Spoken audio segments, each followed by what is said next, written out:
menurut saya channel Allah. Menurut saya dari sepanjang tahun ini judul khutbah yang terkeren yang dibuat oleh GTM, channel Allah. Ini update kontekstual sekarang. Kalau kita mendengarkan judul khutbah ini, sepertinya ujungnya belum kita tahu mau kemana. Kalau saya tanya apa yang ada dalam pikiran kita ketika membaca judul khutbah di Natal ini, channel Allah, apa yang ada dalam pikiran kita? Silakan kalau ada yang bicara.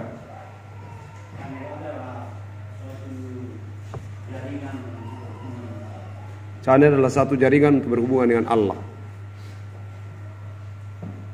Oke, kita sepakat dengan itu. Pertanyaan kedua, jaringan manakah itu? Jaringan yang dalam dari surga yang diberikan oleh malaikat karena kedatangan Allah yaitu Yesus Kristus diberitakan oleh umat Tuhan, yaitu umat mereka.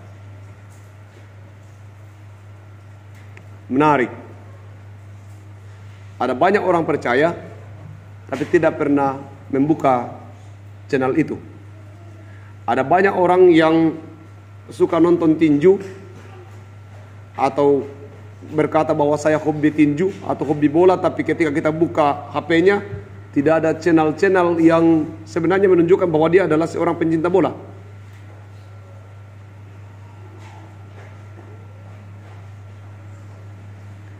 Lebih parah lagi, kalau kita berkata bahwa kita orang percaya, tapi ketika HP kita dibuka tidak ada situs, tidak ada aplikasi, tidak ada gambar, atau tidak ada apa-apa yang menceritakan bahwa sebenarnya kalau jatuh ini HP-nya orang percaya. Saya lihat Pak Minanga paling rajin di antara semua posting yang bicara tentang hal-hal yang sifatnya rohani. Ada banyak orang muda sekarang, termasuk orang tua, yang tidak terlalu tertarik memposting berita-berita bahwa dia sedang ada di persekutuan, memposting cerita-cerita bahwa dia bersama dan keluarganya sedang ada di ibadah hari Minggu, sedang pulang dan sedang bergandengan tangan menuju ke pohon terang. Hampir tidak banyak. Mereka lebih suka menceritakan hal-hal pencapaian dunia yang hebat itu. Itu kalau kita bicara tentang channel atau channel. Saya punya channel YouTube, TikTok. Saya punya blogger namanya Gereja Tanpa Dinding. Di situ banyak teman-teman menulis tentang. Mimpi saya adalah satu. Ini juga bagian dari promosi. Mimpi saya satu. Kemarin saya lihat ketika Facebook saya monetisasi, ini intermezzo, ini langkah awal supaya kita mengerti firman Tuhan hari ini. Waktu Facebook saya monetisasi, saya telusuri sejauh mana Facebook itu bisa memberi harapan ke depan. Ternyata ada satu pertanyaan yang harus saya isi. Ini kalau pemilik akun ini mati, mau dihapuskah atau mau jadi kenangan? Dan ternyata kalau kita mati, Facebook itu secara otomatis akan mendeteksi bahwa yang bersangkutan sudah mati. Kalau kita tidak memberi informasi bahwa kalau saya mati Facebook saya dijadikan kenangan, maka dengan otomatis Facebook akan menghapus itu. Saya tidak menelusuri seberapa lama dia tidak aktif atau tidak membagikan sesuatu lalu kemudian dihapus. Saya memutuskan bahwa kalau saya mati, maka Facebook saya akan menjadi kenangan dan saya wariskan ke anak saya. Karena dia juga minta kepada siapa harus diwariskan. Saya tidak bicara tentang saya mencari uang di YouTube atau di media sosial. Tapi yang saya sedang pikirkan bahwa kelak ketika pendeta Pasma itu mati, maka masih ada yang sisa. Apa itu? Catatan perjalanan ketika dia melayani. Banyak orang berkata, khotbah Anda tidak hebat, khotbah Anda tidak bagus. Tapi saya sudah mendapat beberapa kiriman pesan yang sangat membuat saya bersemangat untuk terus mengupload khotbah-khotbah saya walaupun tidak bagus. Apa itu? Ada beberapa orang yang sudah tertolong dari khotbah yang tidak bagus itu. Mereka mengatakan, kalau tidak mendengar khotbah Bapak, saya mungkin sudah bunuh diri. Ada juga yang mengatakan, kalau tidak mendengar khotbah Bapak pada tanggal sekian, saya ini tentu sudah salah melangkah. Ternyata tidak ada pesan firman Tuhan yang kita sampaikan yang tidak berguna. Tergantung dalam kondisi apa kita mendengarnya. Saya ulangi. Tidak ada pesan firman Tuhan kalau kita sampaikan yang tidak berguna. Tergantung dalam kondisi apa seseorang mendengarkannya. Kalau dia sedang patah hati, maka tidak mungkin dia suka mendengar khotbah Natal. Pasti dia sedang mencari khotbah ibadah penghiburan. Dan itu bisa ditemukan di mana saja. Kalau kita sedang gembira, tidak mungkin kita mencari khotbah ibadah penghiburan. Kita pasti mencari khotbah ibadah syukur. Dan tergantung dalam keadaan apa kita membuka channel tersebut.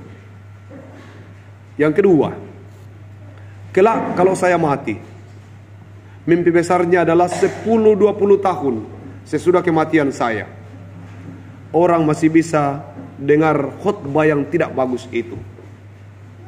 Sehingga dengan begitu, walaupun sudah mati, postingan-postingan kita masih akan menjadi berkat.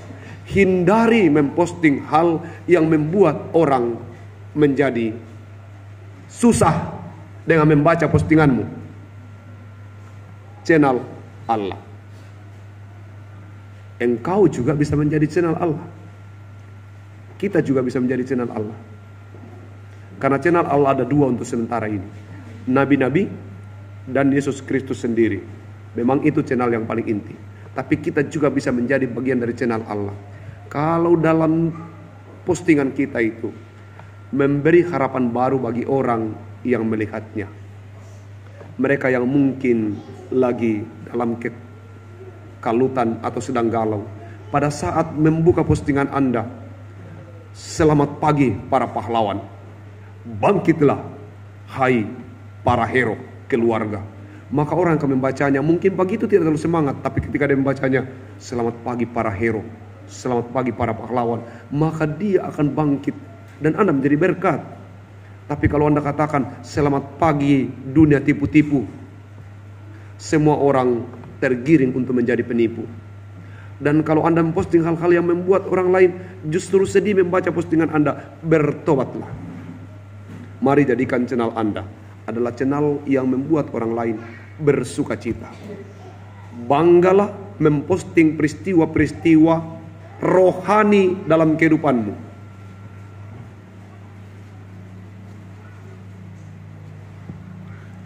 Ada beberapa keluarga yang saya lihat rajin posting peristiwa bagaimana anaknya pagi-pagi dikasih bangun untuk pergi sekolah minggu. Keren.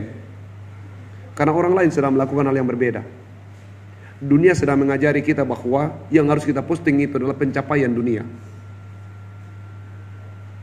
Mari di Natal ini kita menceritakan kepada orang bahwa Natal ini adalah peristiwa yang indah. Orang yang sudah menemukan Kristus tidak akan menggantikannya dengan apapun. Saya ulangi.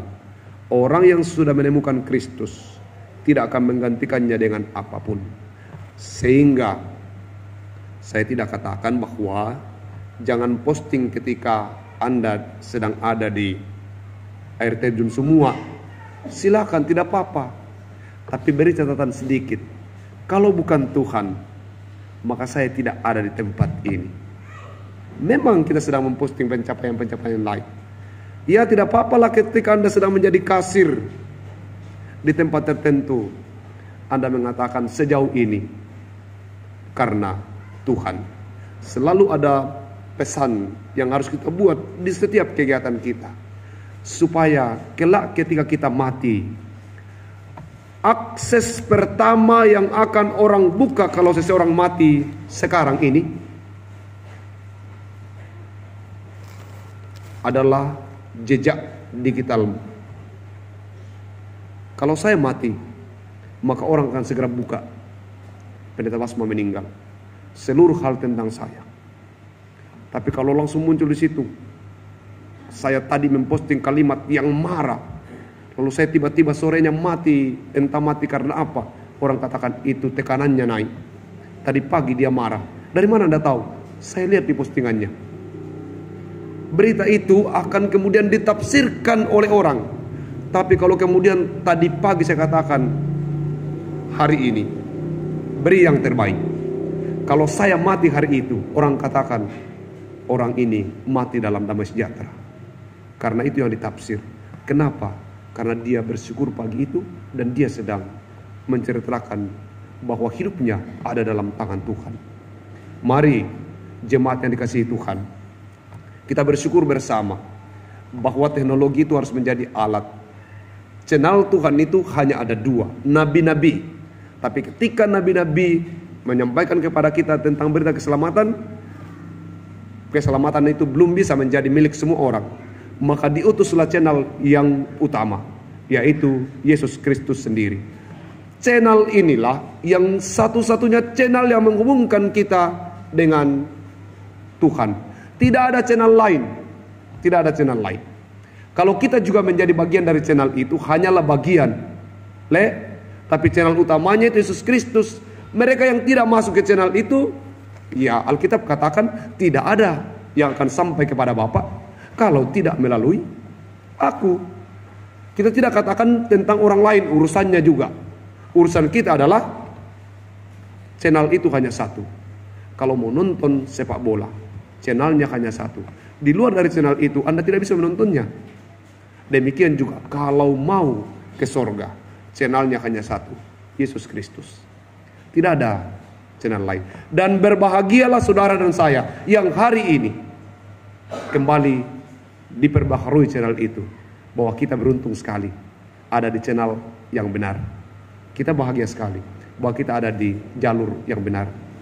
Orang lain sedang berusaha mencari jalur ini, dan ada juga orang yang sedang menemukan jalur ini tetapi mengambil jalan yang salah. Selamat berhubungan baik dengan Tuhan. Selamat karena kita sudah menemukan channel keselamatan itu, yaitu Yesus Kristus. 25 Desember menjadi perkara yang indah karena di situ kita melihat bahwa Allah datang melalui channelnya, yaitu Yesus Kristus. Amin.